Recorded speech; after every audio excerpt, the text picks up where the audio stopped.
Ramasya munayo Nirgantapi gurukrame Kurvanti ayatu kim bhaktim Ittam bhuta guno harihi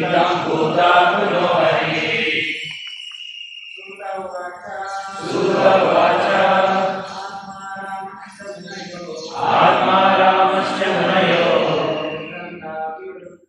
Nirgantapi gurukrame Kurvanti ayatu kim bhaktim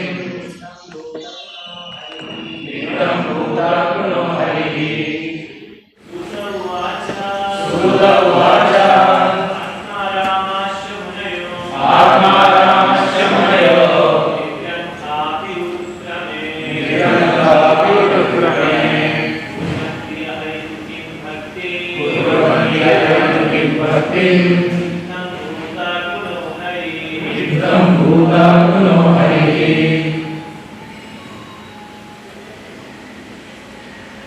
Word to word meaning synonyms. Sutaha Uvacha. So the Goswami said Atma Ramaha. Those who take pleasure in the Atma, generally spirit self. Cha also Munayaha sages Nirgantaha freed from all bondage Api in spite of Gurukrame and the great adventure Kurvanti do Ahayatukim unalloyed Bhaktim devotional service Ittam bhuta such wonderful Harihi of the Lord. Translation and purport given by His Divine Grace A.C. Bhaktivedanta Swamy Srila Prabhupada. Translation. All different varieties of Atma Ramas, those who take pleasure in Atma or spirit self, especially those established on the path of self-realization, though freed from all kinds of material bondage, desire to render unalloyed devotional service unto the personality of Godhead. This means that the Lord possesses transcendental qualities and therefore can attract everyone, including liberated souls. Please repeat the translation. All different varieties of Atma Ramas, those who take pleasure in the Atma or spirit self, especially those established on the path of self-realization, though freed from all kinds of material bondage, desire to render unalloyed devotional service unto the personality of Godhead. This means that the Lord possesses transcendental qualities and therefore can attract everyone, including liberated souls. Purport. Actually, this is very elaborated purport. One para I'll read and I'll try to explain little later. Purport. Lord Sri Chaitanya Mahaprabhu explained this Atma Rama sloka very vividly before his chief devotee Srila Sanatana Goswami. He points out 11 factors in the sloka, namely. Actually, Sri Chaitanya Mahaprabhu explained this verse in 61 different meanings to Sanatana Goswami in Varanasi. That a pastime happened in the Varanasi in the month of during the Chaturmasa period. For continuously 2 months, Chaitanya Mahaprabhu explained this verse on various subject matters of devotional service to Sanatana Goswami. During that period, this is one main topic. In 61 different meanings, he explained. First, Chaitanya Mahaprabhu divided the entire verse into 11 parts. The 11 parts are, one is Atma Rama, Munayaha, Nirganta, Api, cha urukrama kurvanti ahaytukim bhaktim ittam bhuta gunaha. And 11th one is arihi. Then according to the Vishwakrosha Prakasha Sanskrit dictionary, there are 7 synonyms for the word Atmaram. Actually, there are 7 different meanings for the Atma or Atmarama word is there. The first one is Atma means a Brahman. Impersonal Brahman is also called Atma, the absolute truth. Second, sometimes to this body is also called Atma, body. Third one is mind. Our mind also sometimes referred as Atma. Endeavor what we are going to put in any work, that is also time called Atma. Endurance also is called Atma. The possessed intelligence is also called Atma. And personal habits, that is also called Atma. See, all these 7 Atma has got 7 different meanings. Then it comes to Munayaha. Munayaha means there are again 7 different meanings are there. One who is very thoughtful is also called Muni. See, a person is called a Muni when his thesis does not matching with any other thesis already presented by someone else. Then only is called as a Muni. A Muni means he gives a thesis, he gives his own philosophy. That philosophy should not match with any other philosophy already given by other Munis. If it is matching, he is not called a Muni. That's why who is very thoughtful is also called Muni. Who is grave and silent, Mauna, no? That is also called Muni. And who performs austerities, ascetics, is also one who is very persistent, is also called Muni. And the mendicants, sages and saints, these 11 meanings are there for the word Muni. And if you come to the word Nirganta, conveys actually 4 different ideas. Actually, Grantha means what? Literature. Ni means without literature knowledge. A person who is having any knowledge, any scriptural knowledge, also called as a Nirgrantha. One who is liberated from the nuisance is also called Nirganta. One who has no connection with the scriptural injunctions. Means I already told you, Grantha means this one. He is also called Nirgrantha. One who is freed from obligation of the rules and regulations mentioned in the revealed scriptures. Means Grantha means literature. The rules which is mentioned in the revealed scriptures is nothing to do. Means an elevated person is also called Nirganta. And revealed scriptures like Vedas, philosophy, psychology and metaphysics. In these words, in the other words, the fools, illiterate, urchins, etc., who have no connections with the regulative principles. These are also called Nirganta. And a capitalist and also one who is got a penniless, one who don't have any money, is also called Nirganta.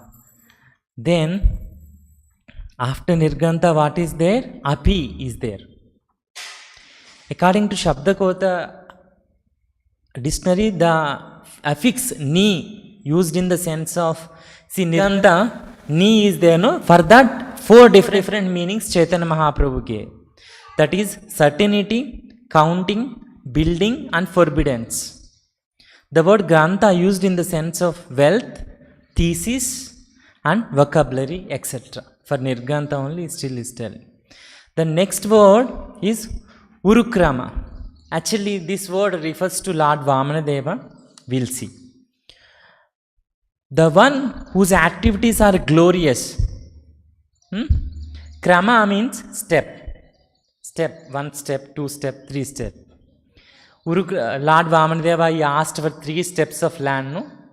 And he occupied entire universe, all the lower planetary systems and all upper planetary systems. He occupied in 2 steps. That's why it refers to Urukrama. The word Urukrama specifically indicates the incarnation of Vamana, who conveyed the whole universe, who covered the whole universe by immeasurable steps. Lord Vishnu is powerful and his activities are so glorious that he has created spiritual world by his internal potency and material world by his external potency. By his all-pervading features, he is everywhere present as the supreme truth. And his personal feature is always present in his transcendental abode Goloka Vrindavana, where he displays his transcendental pastimes in all variegatedness. His activities cannot be compared to anyone else, and therefore the word Vurukrama is just applicable to him only. According to the Sanskrit verbal arrangement, Kurvanti refers to doing things for someone else. Therefore, it means Atmaramas rendered devotional service unto the Lord, not for personal interest, but for the pleasure of the Lord. Atmaramas, they don't do devotional service for their benefit. Elevated Atmarama. They'll do for the pleasure of the Lord. He is also called Atmarama. One who is doing for the pleasure of the Lord, who is doing devotional service, he is also called Atmarama. And Hetu means casual. Therefore, there are many casual causes for one's sense satisfaction, and they can be chiefly classified as material enjoyment, mystic powers, and liberation, which are generally desired by progressive persons. As far as material enjoyments are concerned, they are innumerable, and the materialists are eager to increase them more and more because they are under the illusory energy. Therefore, there is no need to the least material enjoyments, nor can anyone in the material universe have all of them. As far as the mystic powers are concerned, there are 8 in all, such as to become minute in the form and become weightless, and to have anything one desires, to lord it over the material nature, to control other living being, to throw earthly globes in outer space, etc. Means anima, lagima, prapti. Prapti means if you desire anything, it will be there in your hand. You want to take a apple from the Kashmir. By presenting in the Hyderabad, you can pluck from the Kashmir tree, you can pluck an apple and get it here. That is called Prapti Siddhi. Like that, 8 kinds of mystic powers are there. These mystic powers are mentioned in Bhagavatam. The forms of the liberation are 5 in number. There are 5 different liberations are there. We already know that. Therefore, unalloyed devotion means service to the Lord without desires for the above mentioned personal benefits, and powerful personality of Godhead Sri Krishna can be fully satisfied by such unalloyed devotees, free from all sorts of desires for personal benefit. Okay, I'll explain something, then again we'll come to the purport if it is required, because purport is so big. If I continue like this, entire time will go in this only. Okay, actually Atmarama means one who is fully satisfied. He doesn't have anything else required for his satisfaction. Actually, these words Suta Goswami is explaining when a question raised by Rishi Shaunaka and other sages. See, when Sukadeva Goswami is already Atmarama, what is the necessity for him to study Srimad Bhagavatam? When the question is raised like this question is answered to them. See, even though he is a liberated person, even though he is Atmarama, fully satisfied himself, still he will get attracted to the qualities of Lord Krishna, and he starts rendering devotional service. See, Atmaramas are many varieties are there. I'll try to explain one by one, the 61 different. Many varieties of Atmaramas are there. One who is rendering devotional service and who is fully satisfied with devotional service is also called Atmarama. Then one who is fully satisfied with Brahman realization He don't have anything, any other desire. He's also called Atma Rama, but still he'll come to devotional service. Because Krishna has got innumerable qualities, transcendental qualities, that qualities attracts everyone. I'll explain few. Actually, Gopikas got attracted to Krishna's qualities.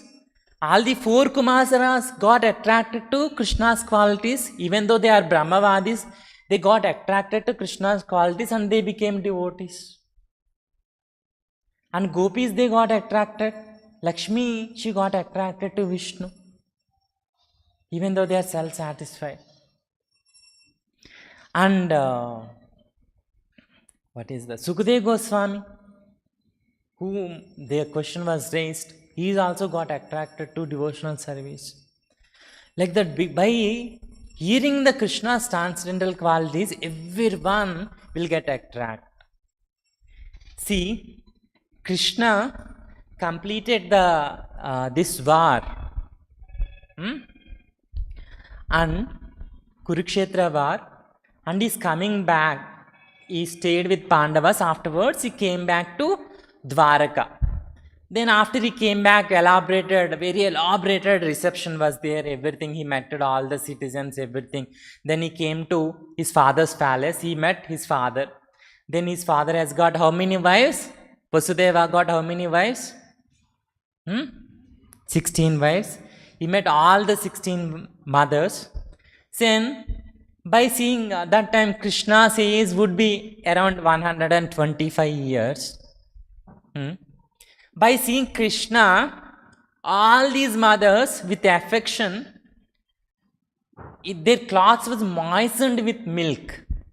Because a mother sees a baby, normally with the affection for the baby, her clothes will become wet with the milk. Because of the affection. In the month's baby, if you see, with the affection, it will get, that symptom is there. But if you take in the material world, by seeing a 50 years old son, any mother will have this affection? Her clothes will become wet with the milk? No.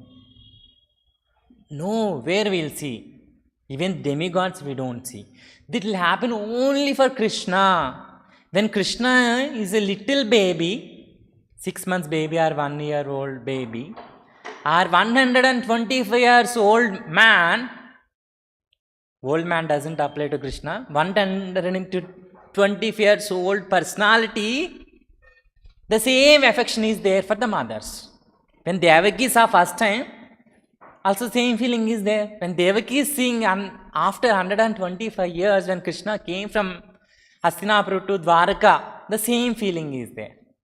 Can the same feeling can exist for any other mother? No. Because this is a transcendental thing. Shri Radha Govind ki, Shri Nitya Govind ki, Shri Prabhupada ki jai.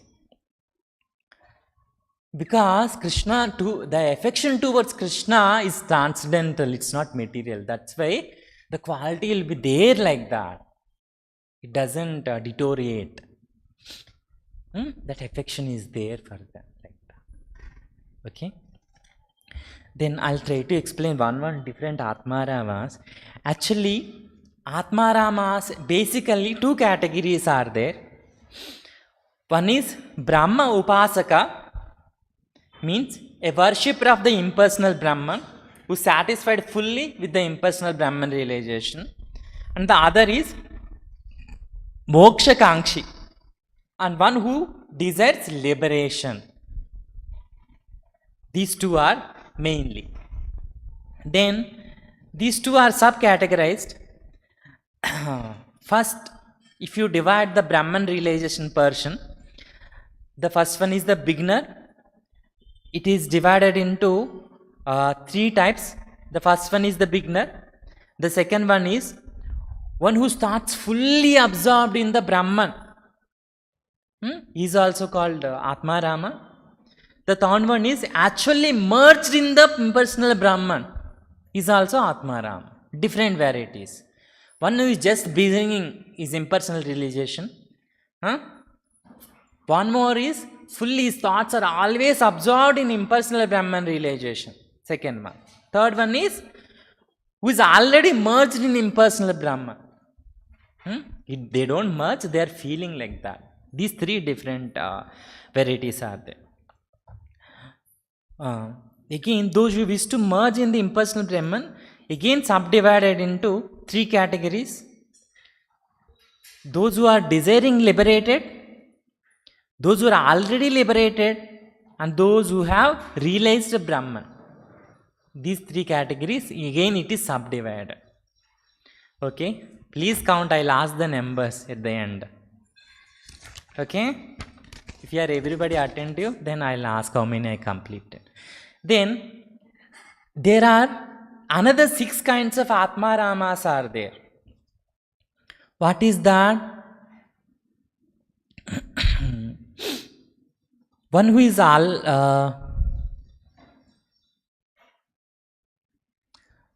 these 6 kinds of Atma Ramas engaged in the loving service of Krishna. The varieties of service are indicated by cha is also the beginning of attitude. Okay.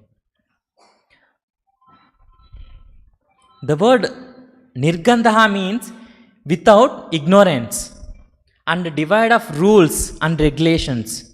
Whichever meaning fits may be applied. The yogi who worships the super soul within himself also called Atmarama. And there are 2 types of Atmarama yogis are there. What is that? One is Sagarbha, one more is Nirgarbha. In the yogi, if you see, Yoga Rurukshu, Yoga Rudha, and Prapta Siddhi. These 3 different categories are there in the yoga. Yoga Rudha, Yoga Rurukshu is very known words. Where it is there in Bhagavad Gita, any guess? Which chapter it is there? Yoga Rudha, Yoga Rurukshu.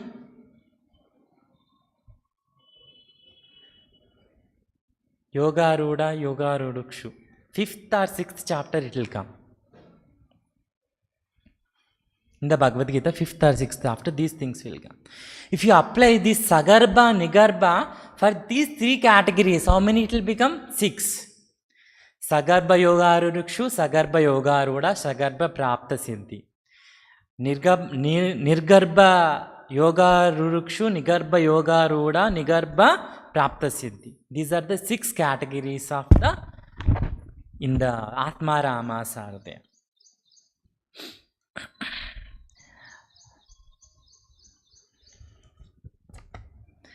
Then we were discussing, the word Atma has got different meanings. Till now, how many different meanings came? Atma Rama, how many explain? Huh? Yeah, Prabhu is right. 13 different meanings I have explained. The word Atma means mind. One meaning is mind, I told no. One who is fully satisfied in his mental speculation is also called Atmaram. See, he is speculating, and he is satisfied with that speculation. He is also called Atmaram. Then, one more meaning of Atma, what I told? Endeavor. Then, some saints great endeavors to come to the point of rendering devotional service to the Lord. He is also called Atmarama. Then next, Dhruti, endurance, also another meaning of Atma. A person who endeavors with endurance is also called Atmarama.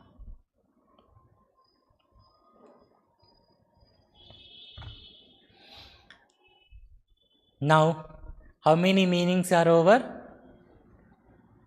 Pardon?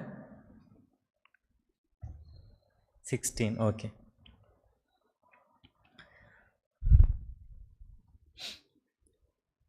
Then, Atma also some meanings are there.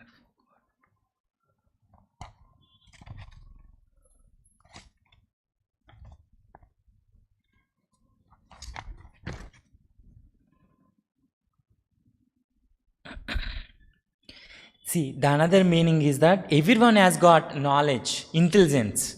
Intelligence also one of the meaning for the mind. One who utilizes intelligence is also called Atmarama. One who is learned scholar or philosopher is also called Atmarama. One who is not using his intelligence, one who is uneducated, foolish person is also called Atmarama. One more meaning is nature, characteristic nature. Whoever enjoys his particular type of nature is also called Atmaram. See, nature then is one meaning for the Atma. One who enjoys his particular characteristic nature is also called Atmarama. Then, how many meanings are over? Pardon me?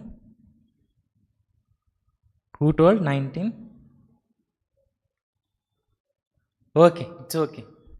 And one more meaning for the Atma is body. Yes? Did I tell Atma is body? Then,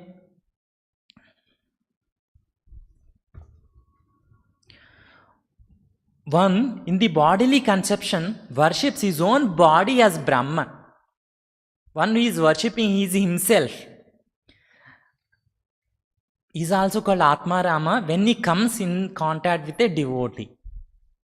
One is fully, I'm so nice, I'm so handsome, my body is good, he takes care so much.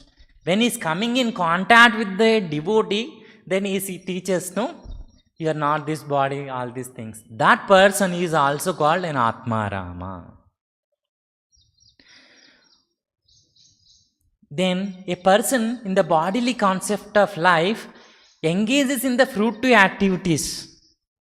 He is also called Atmarama. Then the tapasvi who undergoes severe austerities and finances elevate themselves to the higher planetary system are also same category. When such persons come in contact with a devotee, they also give up these practices and engages in devotional service. And he is also called Atmaram. As long as one labors under the bodily conception, he must fulfill volumes and volumes of material desires. A person is called Atmarama. When such an Atmarama, favored by the mercy of Krishna, he gives up his so-called self-satisfaction and engages in transcendental loving service of Krishna. Then he is also called an Atmarama. Means, see, Atmarama, one person may be in any category, any this thing, that thing, maybe, but ultimately he has to come to the devotional service. I think all of you are getting bored by hearing so many Atmarama definitions. I'll stop that and tell one more important point and I'll try to conclude this one. See, Atmarama verse, Chaitanya Mahaprabhu explained in 61 different meanings. Then, Sukadeva Goswami, he attracted to Bhagavatam. And Sanatana Goswami also got attracted to Bhagavatam. What is the glory of Bhagavatam? What is the qualities of Bhagavatam? Why they got attracted to this literature? Even though they are self-satisfied. The question was, they are self-satisfied, why they got attracted to Bhagavatam? What is the quality of Bhagavatam? Why they attracted? Because Bhagavatam has got innumerable qualities which no other literature has got. That it completely, in first verse only it says, Kaitava Dharma, means cheating religions. Bhagavatam rejects all cheating religions. Completely rejects cheating religion, propounds higher truths. Bhagavatam is propounding higher truth and uproots threefold miseries. What is the threefold miseries? Adhyatmika, Adibhautika, Adidaivika. These are the threefold miseries for any living entity. By listening to Srimad Bhagavatam, one can come out of these miseries. Even though the miseries will be there, but he can come out from that suffering. Simply if you give oral reception to Bhagavatam, one can come out from this suffering. Even the sufferings are there, we don't care. We have knowledge. Suppose you got fever. We have knowledge that this is my own karma. Because of that, I am got fever. Like that. And it has got a ripened fruit of all Vedic literature. See, Vyasadeva compiled Bhagavatam. When he compiled first literature, he compiled Bhagavatam. First one is the first one to compile. It is the last one to compile. Means, see, somebody is writing a book. Maybe some mistakes will be there. Of course, when Vyasadeva writings, there is no mistakes. But improvements will be there in the second book. Is it right or wrong? Then he'll put some more improvements in the third book. Some more improvements in the fourth book. Like that, second, next, like that. Then Vyasadeva wrote 4 Vedas, 4 Upavedas, 18 Puranas, 18 Upapuranas, 108 Upanishads, 108 Upanishads, Samhita, 12 Samhitas, 12 Upasamhitas, like that many other literatures he wrote. And the Sthala Puranas, of course Sthala Puranas are there mostly in the Skanda Purana. Like that he wrote all literatures. Then he wrote Vedanta Sutra. Still he didn't get satisfied. Some emptiness is there. See, I'm missing something. With the hint from Narada, he wrote Srimad Bhagavatam in his matured state. Means, then it becomes the ripened fruit of entire Vedic literature, entire scriptures. That is Bhagavatam. The essence of all Vedic literature, all scriptures is there in Srimad Bhagavatam. Then, in the same way, it's a cream of scripture spoken by personal assimilation. I already told, no? After compiling all literature, the essence was given, all literature essence is given in this book. And the most important point is, after Krishna left this material world, Bhagavatam came. And first canto it is mentioned, it is the literary incarnation of Srimad Bhagavatam. Sorry, Krishna's literary incarnation in the form of a book is Srimad Bhagavatam. It is mentioned in which shloka? Any guess? Any guess? In 3rd chapter of 1st canto, 40th shloka it is mentioned. And in the 41 shloka it is told it is cream of all Veda scriptures. It is told in the 41 shloka. And in the 3rd chapter only, in the 43rd shloka it is told it is a brilliant sun. Wherever Bhagavatam is there, there is no ignorance.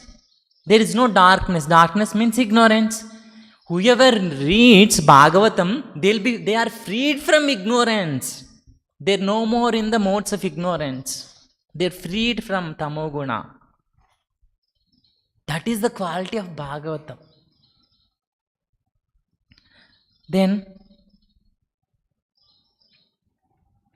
and it is also mentioned in the 1st canto, 5th chapter, 16th sloka. It is especially written for the common people, not for the great sages, great saints and all. No, it is especially written for the common people. Vichakshano ashriyati veditum. The exact word is mentioned in that sloka. And it expands the supremacy of the Supreme Lord. It expands the supremacy of the Supreme Lord, because Bhagavatam is entirely from the 1st canto to last canto, only the past tense of Lord Krishna is described. The past tense of the Krishna is there in the 1st canto, it's there in the 2nd canto, it's there at least one chapter is there. Of course, elaborated, detailed description is there in the 10th canto. Apart from that, in 7th canto also it's explained some leelas. 1st canto also is there. How Kunti Maharani is praying Krishna, how Krishna is left Dwaraka, that all those are there. Then, In the first canto, 7th chapter, text number 6, Anardopashamanam Sakshat means it is especially compiled to direct the people towards bhakti. Bhagavatam is especially compiled to direct the people towards bhakti yoga. And in the second canto, 7th chapter, 51 sloka, it is told, it is the collection of Lord's vibhutis. Bhagavatam is the collection of Lord's vibhuti leelas. These are the characteristics or qualities of Bhagavatam. That's why, because of these qualities, even though they are self-satisfied, any this thing is there, all will get attracted to Srimad Bhagavatam. That's how Sukadeva Goswami also got attracted to Srimad Bhagavatam. Actually, Sukadeva Goswami left home and is walking. When a sloka from Srimad Bhagavatam is recited, then he stopped. What is this? It's so attractive. Like that, he stopped and he came back and he learned Srimad Bhagavatam that time from his father. After learning, again he went away. That is different reason. Like that, self-satisfied Sukadeva Goswami attracted for Srimad Bhagavatam. Okay, I'll stop here. If anybody has got any questions, I'll try to answer one or two. Okay. Grandhara Srimad Bhagavatam ki, Jagadguru Srila Prabhupada ki. Hare Krishna golden temple వారి మరో అపురూప కానుక హరే కృష్ణవాణి ఆధ్యాత్మిక మాసపత్రిక. ఇప్పుడు mobile app ద్వారా కూడా సులభంగా పత్రికలు చదువుకునే సౌకర్యం, వార్షిక సభ్యత్వం, భగవద్గీత, భాగవత ప్రవచనాలు, స్ఫూర్తి సందేశాలు, ఇంకా మరెన్నో సదుపాయాలతో హరే కృష్ణవాణి మొబైల్ యాప్ నేడే డౌన్లోడ్ చేసుకోండి. మరిన్ని వివరాల కోసం కాల్ చేయండి 91331077